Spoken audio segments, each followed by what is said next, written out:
y cansado del peso cargar, Cristo nos llama. Si al final del camino estás, sin saber hacia dónde mirar, Cristo nos llama.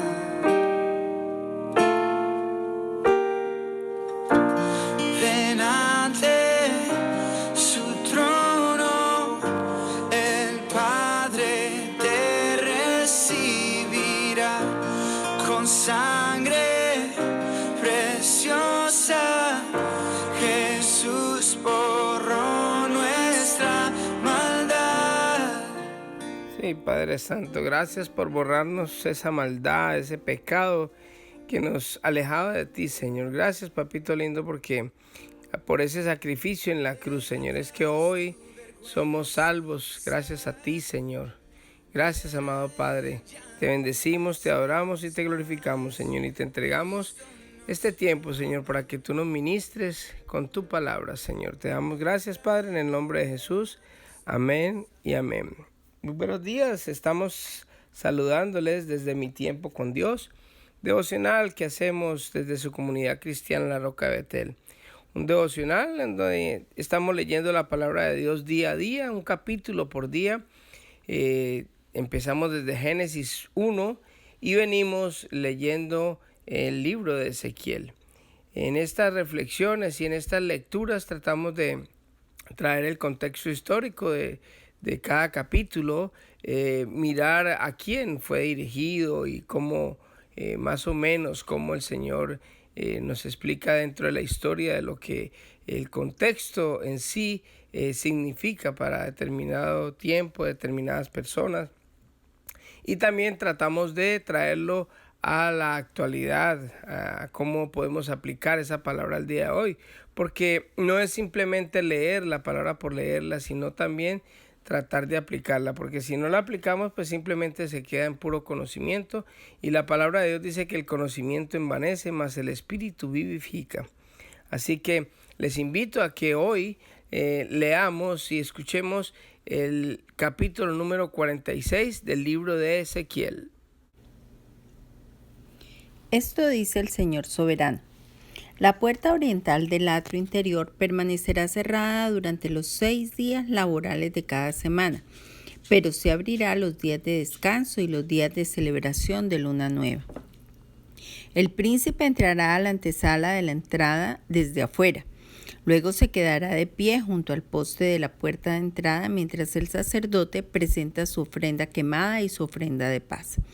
Se inclinará en adoración dentro del pasillo de la entrada y luego regresará por donde entró. La puerta no se cerrará hasta el anochecer. La gente común se inclinará y adorará al Señor delante de esta entrada los días de descanso y los días de celebración de luna nueva. Cada día de descanso, el príncipe presentará al Señor una ofrenda quemada de 6 corderos y un carnero, todos sin defecto. Para acompañar al carnero presentará una ofrenda de grano de una canasta de harina selecta y con cada cordero la cantidad de harina que él decida. Y tendrá que ofrecer unos 4 litros de aceite de oliva por cada canasta de harina. En las celebraciones de luna nueva llevará un becerro, 6 corderos y un carnero, todos sin defecto. Junto con el becerro presentará una canasta de harina selecta como ofrenda de grano. Junto con el carnero presentará otra canasta de harina y con cada cordero ofrecerá la cantidad de harina que decida. Con cada canasta de harina deberá ofrecer unos 4 litros de aceite de oliva. El príncipe tendrá que entrar por la puerta por medio de la antesala y saldrá por el mismo lugar. En cambio, durante los festivales religiosos, cuando algunos del pueblo entren por la puerta norte para adorar al Señor, tendrán que salir por la puerta sur, y los que entraron por la puerta sur deberán salir por la puerta norte. Nunca saldrán por donde entraron, sino que utilizarán siempre la entrada opuesta.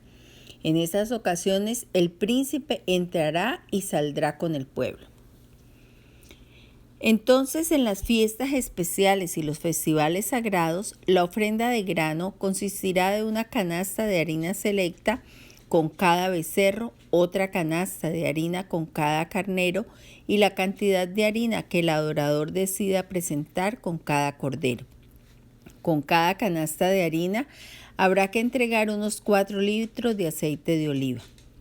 Cuando el príncipe presente al Señor una ofrenda quemada o una ofrenda de paz voluntaria, se le abrirá la puerta oriental al atrio interior y ofrecerá sus sacrificios como lo hace los días de descanso. Luego saldrá y cerrará la puerta detrás de él. Cada mañana sacrificarás como ofrenda quemada al Señor un cordero de 1 año sin defecto.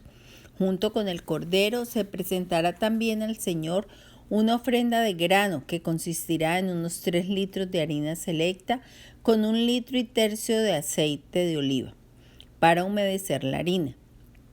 Esta será una ley perpetua para ti.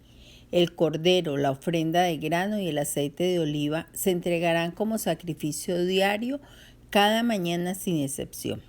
Esto dice el Señor soberano. Si el príncipe le regala un terreno a uno de sus hijos como herencia, le pertenecerá al hijo y a sus descendientes para siempre. Sin embargo, si el príncipe de su herencia le obsequia un terreno a uno de sus siervos, el siervo solo podrá conservarlo hasta el año del jubileo, que se celebra cada 50 años. Llegado ese tiempo, se devolverá el terreno al príncipe. En cambio, los regalos que el príncipe les dé a sus hijos serán permanentes. Además, el príncipe nunca podrá quitarle a nadie su tierra por la fuerza. Si le regala propiedades a sus hijos, tendrán que ser de su propia tierra, porque no deseo que ninguno de mi pueblo sea desalojado injustamente de su propiedad. Las cocinas del templo.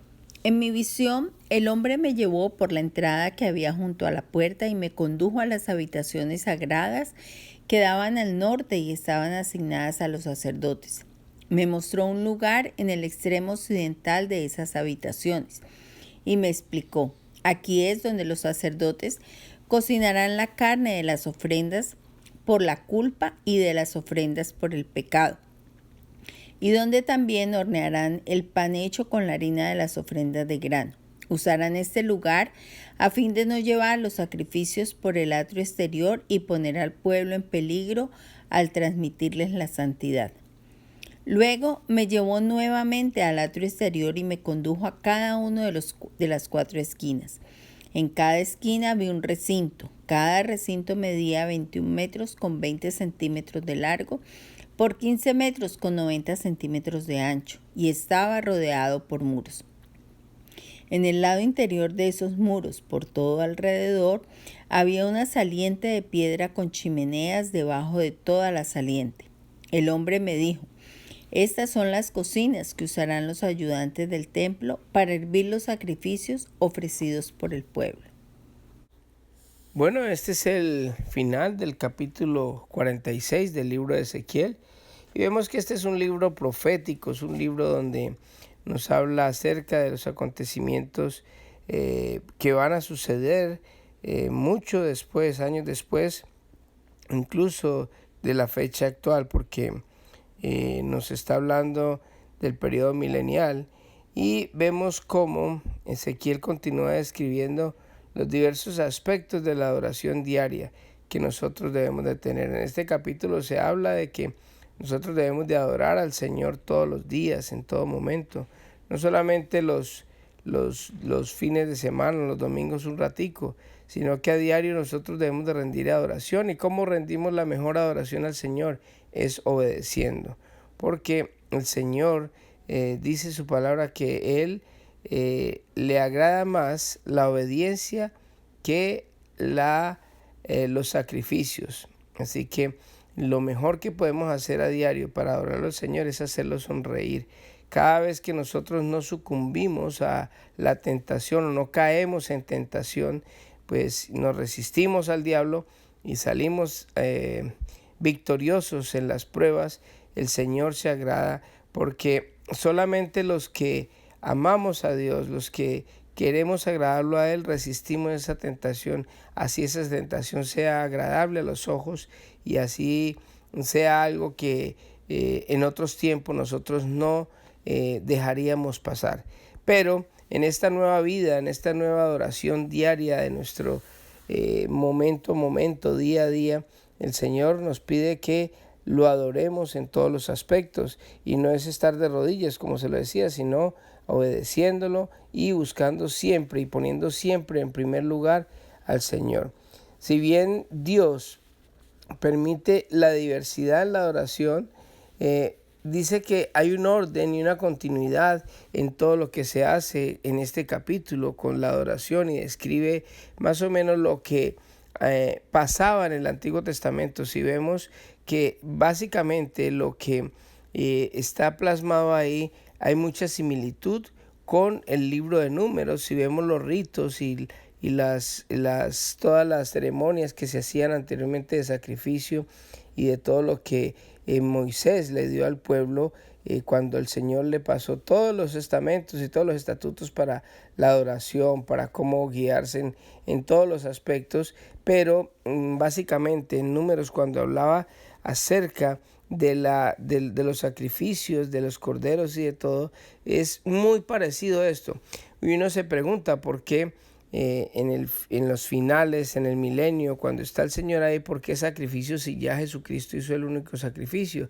Y básicamente es que en el Antiguo Testamento los sacrificios, el cordero que sacrificaban, era una muestra, una señal del verdadero cordero que iba a venir. Por eso Juan el Bautista, cuando vio venir a Jesucristo, dijo: véanlo ahí, Él es de quien yo le he hablado, este es el Cordero de Dios que quita el pecado del mundo. Entonces Él lo describe como el Cordero de Dios. La palabra de Dios habla del Cordero, inclusive en Apocalipsis se habla varias veces de que el Cordero, Él es el único digno, el Cordero de Dios, y ese Cordero es Jesucristo. Pero en el Nuevo Testamento, ¿cómo vamos a hacer sacrificios si ya el sacrificio está hecho?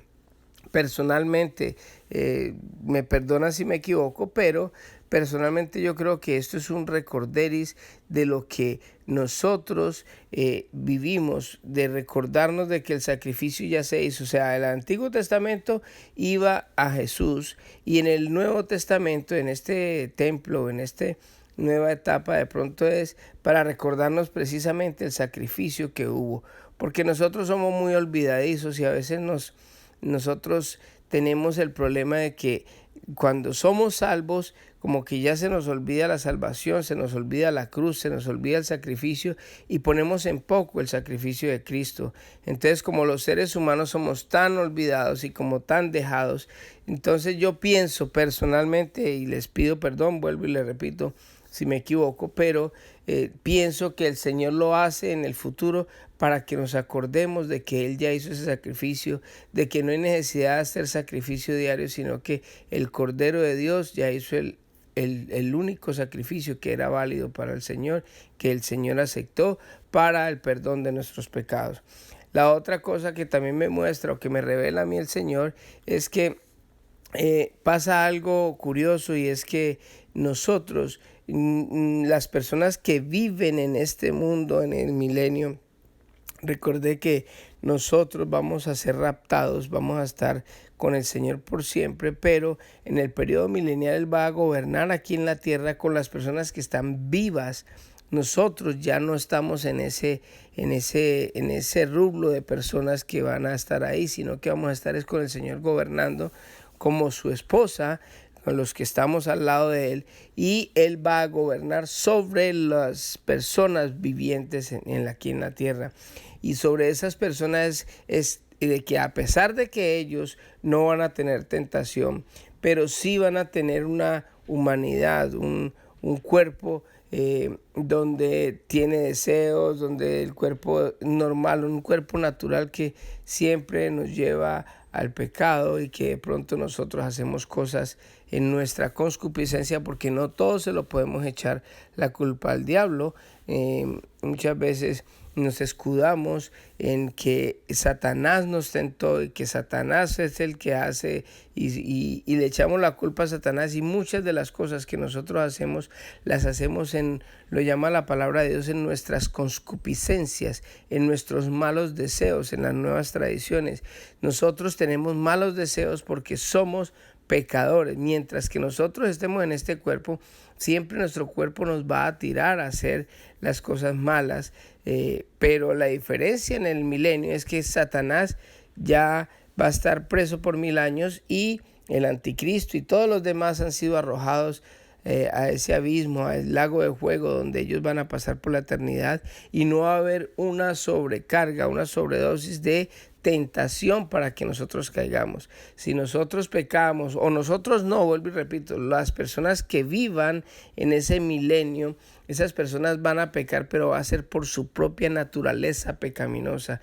Nosotros ya no pecamos porque nosotros ya hemos sido transformados en un nuevo cuerpo, y ese cuerpo ya no tiene pecado porque estamos en los lugares celestiales con Dios. Entonces yo quiero que eso quede bien claro. A veces de pronto no he explicado un poco bien esto, porque es que no es que nosotros vamos a seguir pecando, no, porque ya nosotros hemos sido rescatados y nuestro cuerpo ha sido transformado en un cuerpo diferente.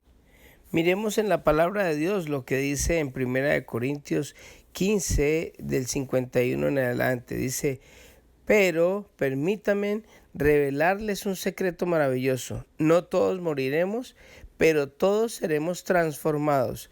Sucederá en un instante, en un abrir y cerrar de ojos, cuando se toque la trompeta final.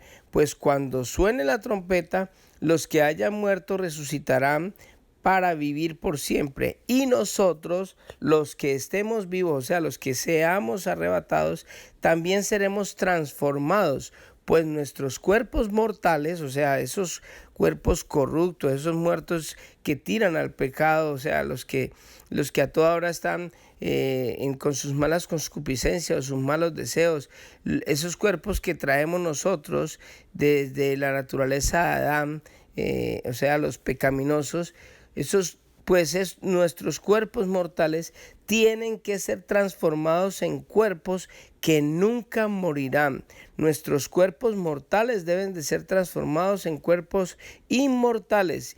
En el versículo 54 dice: entonces cada uno de nosotros, cuando nuestros cuerpos mortales hayan sido transformados en cuerpos que no morirán, se cumplirá la siguiente escritura. Dice: la muerte es devorada en victoria. Oh muerte, ¿dónde está tu victoria? Oh muerte, ¿dónde está tu aguijón? Pues el pecado es el aguijón que termina en muerte, y la ley del pecado da su poder. Pero gracias a Dios que Él nos da la victoria sobre el pecado y la muerte por medio del Señor Jesucristo. Wow. Y por último dice: por lo tanto, mis amados hermanos, permanezcan fuertes y constantes, trabajen siempre para el Señor con entusiasmo, porque ustedes saben que nada de lo que hacen para el Señor es inútil. Wow, qué palabra tan bonita en este capítulo 1 de Corintios 15, del 51 en adelante, y ahí nos habla precisamente de eso, está hablando del arrebatamiento. Entonces ahí es donde va mi explicación y va mi paréntesis de que nosotros no vamos a ser tentados, ya tenemos un cuerpo glorioso, pero los que estén en la tierra sí van a seguir con sus cuerpos, y en esos cuerpos es donde ellos van de pronto a pasar los pecados, y por eso es que Él de pronto pone los sacrificios en el templo, para que a diario ellos entren al templo, hagan el sacrificio y salgan por otro lado, pero precisamente glorificados en nuevas personas, recordando que Cristo ya murió por ellos, que el único sacrificio es el de Cristo. Ese sacrificio es simbólico, porque el verdadero sacrificio es el de Cristo. Recordemos que al final, en el Antiguo Testamento, era para que supieran que el Cordero iba a venir. Y en el Nuevo Testamento, para mí personalmente, es de que recordemos que Jesucristo ya llegó, ya murió, está reinando, porque nosotros los seres humanos necesitamos muchas veces tener ese recuerdo. Por eso es que el templo va a existir en el milenio, porque nosotros en nuestros afanes, en nuestro trabajo y en todas las cosas que hacemos a diario, dejamos a un lado a Dios y se nos olvida adorar al Señor. Por eso necesitamos de este templo y esto nos da una continuidad y un ritmo saludable de vida espiritual donde el pueblo puede ir también a adorar, sacar ese tiempo y dedicarle solamente ese tiempo. Por eso usted cuando vaya al templo, por favor trate de llegar temprano. Trate de cuando vaya a olvidarse, apague su teléfono, olvídese del mundo. El mundo puede vivir sin usted por 2 horas. ¿Y sabe qué? Entréguese a la adoración, entréguese a la alabanza, entréguese a escuchar la palabra de Dios y entréguese a tener ese discernimiento de qué es lo que el Señor le está hablando para que usted sea transformado. Y cuando usted entre a la iglesia, le dé un sacrificio santo. El sacrificio es nosotros mismos sacrificándonos hoy en día, es que nosotros dejamos a un lado las cosas que nos gustan, las cosas que de pronto, las invitaciones a un paseo, las cosas que de pronto uno quisiera hacer o quedarse durmiendo, haciendo pereza. No, ¿sabe qué? Un sacrificio vivo sea usted, y esas 2 horitas que usted está en el templo los domingos, aprovéchelos al máximo, dance, ore, cante, alabe al Señor con todo su corazón, para que el Señor reciba de usted ese olor fragante de la alabanza y de la adoración que usted y todos los hermanos le brindamos un domingo al Señor.